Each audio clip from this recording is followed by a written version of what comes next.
An seachtain seo tá muid ag fáil an faoid an ríthe tit, to fall.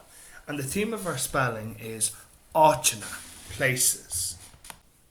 So we're going to conjugate verbs into the past tense, an aimsir caite, the present tense, an aimsir láithreach, and the future tense, an aimsir áisteanach. And if you look there at the man, he's in the past, the present, and the future.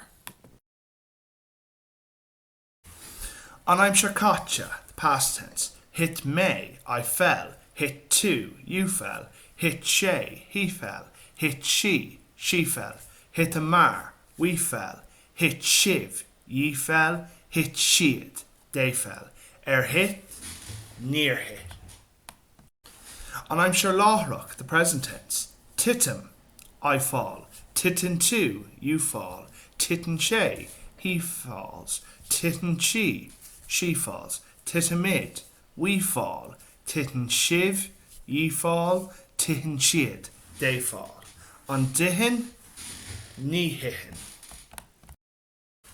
An aimsir áisteanach, the future tense. Tihi me, I will fall. Tihi tu, you will fall. Tihi sé, he will fall. Tihi she will fall. Tihi mid, we will fall. Tihi shiv, ye will fall. Tihi siad, they will fall. An dihi, ní hihi.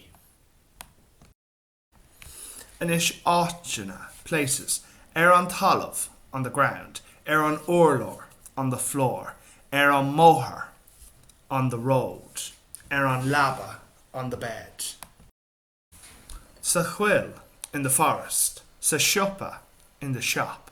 Sa close, in the yard. Sa foal, in the hole. So in this structure aberta, sentence structure. So we always start with the bríthar, tit, followed by ábhar, the subject. Now, after that is the áit, the place. And if you want to, you can also add in time, just to make your sentences a bit more detailed. Mar hampla, hit sé an talamh inné. He fell on the ground yesterday. Titan an madra sa fall. The dog falls into the hole. Tihi me sa siopa. I will fall in the shop. Agus tá mé dénta. We're done.